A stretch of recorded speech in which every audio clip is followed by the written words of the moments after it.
What's up, you guys? It's your boy D Money Man, back at it again.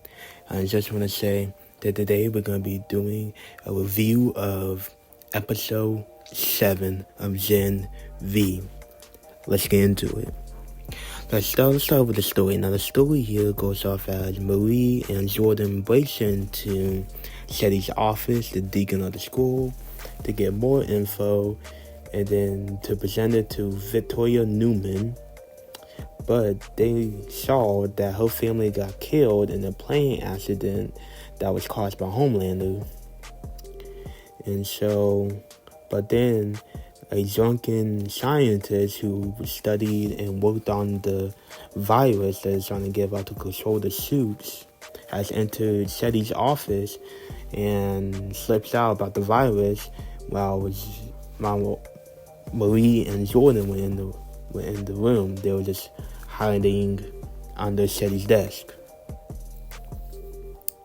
But meanwhile, Andre's dad, Polaris, experienced a major seizure that ends up him in the hospital. While a big protest is going on about Soup Lives Matter. Oh boy, wait until we get into this one. And that's about it for the story here, guys. Story seems pretty okay, pretty average. But let's go on to Lights. Now, Lights, real life situations happens in this show and The Boys. It's like, what would you do if you had real life superpowers? And we all know we would just abuse the power of it. Like, us having powers would abuse it in that sort of sense and use it to our own will. And so that's what they're doing in these two shows. They're showing how if humans get their hands on these type of powers, it will not be good for the human and mankind, and especially capitalism and politics. And this show has a lot of general politics. Like, the show really does get political as it goes on. But that's actually what we're going to talk about next. Is good politic messages. Now, in The Boys, there's this huge political thing going on where it's basically a play on against Trump and Biden, the whole thing. And that's basically what's going on here. That's how it's basically parodizing the Trump and Biden elections and all that other stuff. How Homelander is a Trump and Starlight is a Biden. How that goes on in The Boys and also in Gen V, especially appearing in both of these shows. I really like how they handle the political stuff in there. It's really good writing. But next we're going to talk about is Mallory meets Newman. Now, if you don't know who Mallory is, she's a woman that works with the Butcher in The Boys season, and also the lady who takes care of young Ryan before he joins Homelander.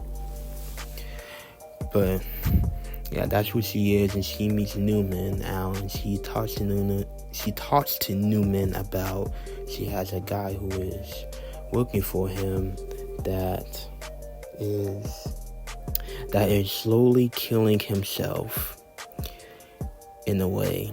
And that's obviously a reference to Billy Butcher in The Boys TV show. But that was a real fun cameo that they made. But next she's going to Sam is slowly going to a bad guy and slowly becoming a Homelander. In this episode, Sam goes off and he sees other students in the dorm having fun, and he's get told by this one lady that they could do whatever they want because they just simply have superpowers. And now he hangs out with Rufus, who is a big supporter of Homelander, and sees him as a big brother type in this. So now he influenced him on becoming basically a Homelander supporter, and humans are bad and soups are right. So, yeah, and that's interesting. That really takes a turn for things since Sam is so influential because he spends his life in captivity and all that other stuff in the Woods facility. So he's easily influenced, and that took a major turn. Also, there's a Logan reference in this episode where the part where Polaris gets a seizure, actually a reference to Logan when Professor X had a seizure. So that was a really good Easter egg that they put in here. Also, Soup's influence on the students in Godolphin University. Now, if you guys don't know, the Soups has a major influence against the students because they're still young and stupid. So they use their influence because it's so high on power and top tier that they influence the young folks about what they're doing is good, even though it's not good at all. So that's also another interesting aspect that they put in here. Marie wants to be like Newman. Now, there's a scene that they're talking, and Victoria Newman talks to Marie how she's like, you can't change the world, but what you can do is run the world. So she really took that to heart, and now she's trying to be like Victoria Newman and be like a higher politician in power. That's real interesting. Kate makes Shetty take her own life and makes Marie watch it to revisit her trauma, her backstory essentially, that what happened in the first episode. So basically, what happened in that first episode, if you guys didn't watch my review of 1 to 3 review, she watched her parents die by her own mistakes because she can manipulate and control blood, and she couldn't control it while she was having a period, and then she killed both her mom and dad by accident, and she couldn't really do anything about it. And so she relives that while Kate's making Shetty the deacon of the school to take her own life in the scene.